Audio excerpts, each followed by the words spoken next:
Live. Hey guys. Hello. Hi. Hi.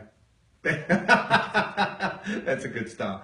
Big shout out to all of you, by the way. All of you. By all of you, we mean that 1 million followers. So that's just Is it really a million? Yeah, a million. So Wow. a really big shout out.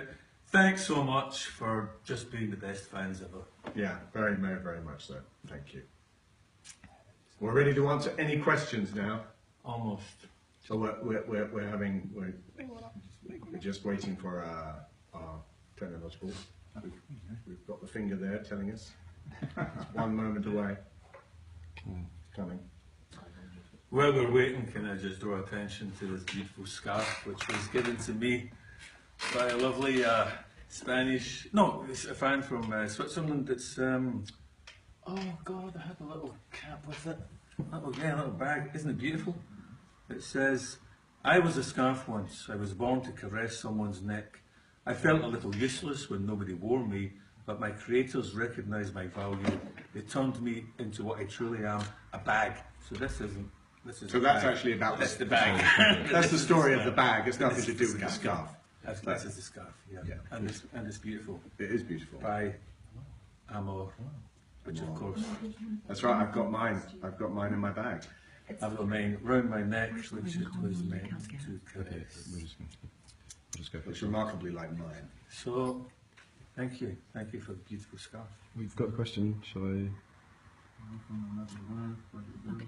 What was your favourite Rincon experience last November? Oh, what was your favourite Rincon? Our favourite Rincon experience. Wow. Oh, well, I know what mine was. The dancing. Absolutely, straight out the dancing. Did you do any dancing? No, No, we didn't get you on the dance floor. no, I wasn't on the dance floor. Duncan and I did some dancing. It was very memorable. It's the only time of the year when I'm in that hotel that I dance. And so Yeah, for me, it was, well, there are so many really. Essentially just meeting so many fans and being able to personally connect with so many fans. And man, they were just so kind, as evidenced by the lovely scarf. Beautiful book from the Swiss fans. But there was people there from Singapore, from Spain, from New Zealand. Argentina. Oh man, it was Japan. Brazil, they were wonderful. China. And lots from Germany. And man, it was so the best thing was really just meeting the fans, hugging them, kissing them. People will be still feeling the bruises from Gary's hugs. Oh, feeling the love. We have a question for you from Angela Jasurik. I hope I pronounced that correctly. What is your favorite scene? My favourite scene, my favourite scene, if I had a gun held to my head, I would have to say, so far, that's been broadcast, episode 14, the scene that I have with Kat in the caves. That was that was a great scene. And it was, because it was very much like doing a play, actually. That's what it reminded me of. I kind of like that one too.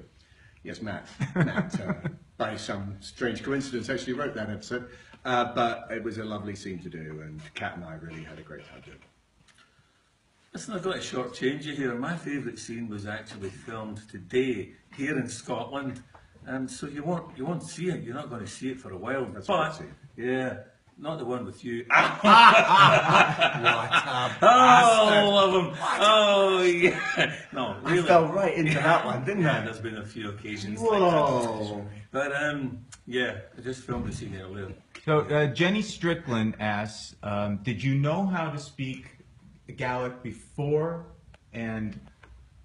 you started, and did you have to learn?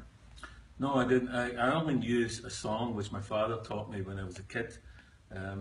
Apart from that, I didn't know any Gaelic, so I learned stuff. I'm ashamed to say I'm the same. I think it would have been several generations back that my family would have spoken Gaelic, and I dearly wish that I could speak it. It's a beautiful language, and Agav, who was our dialect coach, our Gaelic consultant, was fantastic, teaching us how to do it.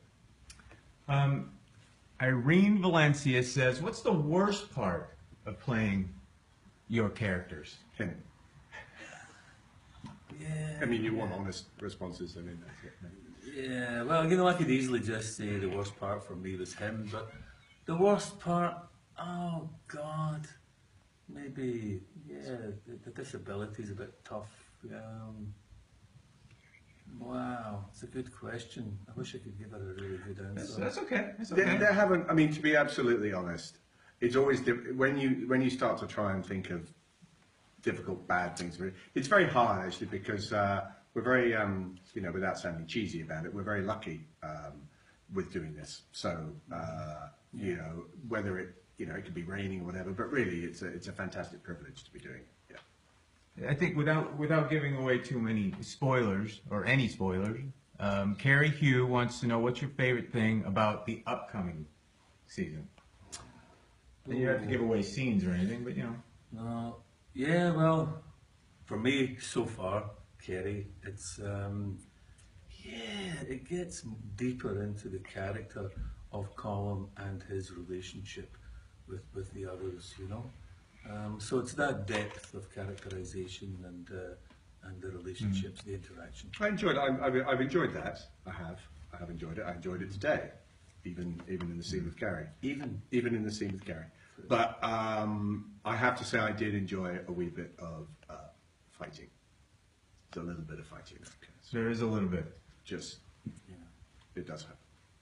Okay, well, Lauren Faust wants to know, what's the best prank you've played on a cast member? And I guess we could go on this show rather than your careers. Well, I don't know if any of it could actually be ever broadcast. No, it's a bit tough,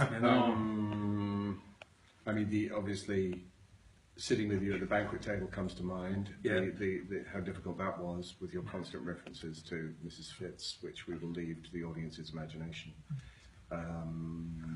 What else? Pranks? I mean, Nothing like that springs to mind. You're just for too me, professional, Kerry. aren't you? Yeah, I'm just too professional. I'm just focused on the job. But later on, I can do a bit of juggling some plastic ducks or something, but just to fill in for the fact that I'm not one of the merry pranksters. I think that could be a good thing in one of the scenes, actually. Yeah. bit of Colm just juggles juggling plastic plastic ducks. With his legs. Yeah, the ducks which have come through the stones. Yeah, with the legs. Stephanie Bryant wants to know, how do you both deal with the rigorous schedule of filming? I love your face. That was a great expression. Stephanie, it's look, I suppose I've got it a bit lighter in that I'm in and out, I'm not in every day. Like Sam and Kat, Yeah. they are, whoa. They're really, Yeah. Kat especially. The woman is a Yeah. Trojan. I mean, she really works. It's a good question, Stephanie, but I think it's more appropriate for those two troopers. Yeah. We get it easy. I'm gonna adjust this one, but Aaron, was it Krutzenberg? Do you have okay? What's your favorite location that you filmed on the show so far? Ooh.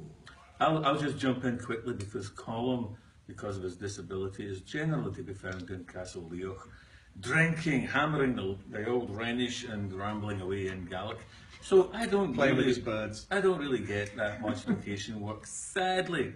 So yeah. We did I think the day up near Abbeymoor when we were doing all the Rent episode 5 was Right up in the Highlands. fantastic locations. I mean, amazing landscapes and amazing weather. We were I don't think anybody really appreciates how lucky we've been with the weather on this Where show. was it? What was the location? Oh, I knew you were going to. I mean, it doesn't even have a name. It was that way out in the middle of nowhere. It was up a wee track. You were up at Ranach at one point. Yeah, I didn't do that. I didn't do Rannoch. No. Renee, I think it's Isom. How do you feel about wrapping up Will You Miss It? Wrapping up your parts on the show. Hey, Renee, it's yeah. You're going to take the smiles off our faces here, just contemplating it. Yeah, absolutely. Yeah. We'll miss it. Yeah, I know that I'll miss so many people. My brother here, I'll just miss him. But yeah, there's so many folk who are a joy to be with, to work with. It's a terrific crew and great folk in the I cast. mean, the strange thing about these sort of jobs, particularly very long-term jobs like this, Yeah. is that you do develop a sort of family relationship with a lot of people. A lot of people become your extended family through doing it, And sometimes, and I think it's definitely going to be the case with this, that doesn't sink in until sometime after. Who's it? Let's see. Olivia Cortez wants to know how, this is probably more for Graham, how you get along in the fighting scenes. Well, how, if there's, from what do you go to training and all that? Yeah, well, we with the fighting particular to this show, we do training with the stunt guys. They take us through all the fight moves that we're going to need to do. We practice them over and over again so that when it comes to actually shooting, it's safe but realistic. And it's always great fun. One of the directors asked me the other day when we were doing a fight scene, how do you not actually hurt each other? And I said to him, Phil, it's exactly like when you were a kid. When you played war with a friend and you were playing with sticks, you never hurt each other, but you just got completely into it. It's no different. So it's one of the joys of doing it. So we did work with the idea that Colum, as a kid, before the legs went, to teach Dougal everything he knew in martial arts. It's like he was known as the ninja. The Highland ninja warrior. He'd be hiding in trees. Yeah. But yeah, the last thing you'd expect, as I was toddling along, there'd be my older brother just falling from a great height. I taught him basically everything. Actually, you don't see me fighting on screen, but the shadow of Colum is there. I have a question for you. Yeah. Other than your characters, what other character on the show would you like to play? Well, it's been a while since I've been offered a romantic lead in the show, and Why? I have no idea. I just never went down that rocky road. So I think, Murta. Mrs. Fitz. Not even a shadow of a doubt. That apron. Oh yeah, I'm thinking about it now. So we're going to wrap it up with the last question. We're trying to find one here for you. It's the last question. This is it. Oh. They're alive. Hold on a second. How about actually after the season? Yes. What are you guys going to do? What's next for you guys? What's next? Well, currently, apart from getting back to my home, currently I'm going to be doing a film in New Zealand, which is going to be a nice set in the 19th century, involving child abduction.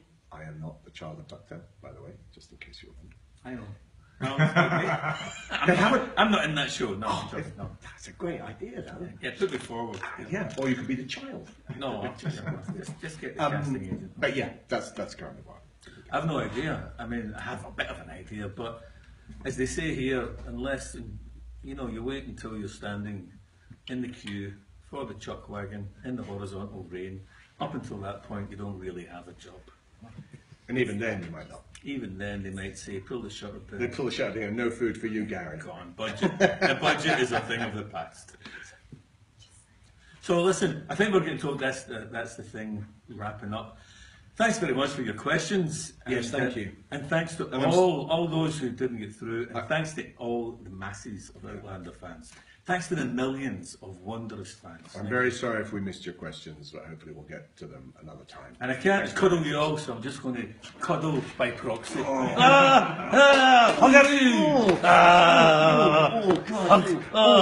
the love. Feel the love. Gary, it's taking me back to a childhood. Jesus, am I going all red? It's that cheap industrial It's fine, moisturiser. it's fine. I'm wearing some nice aftershave. Oh, okay. Bye, folks.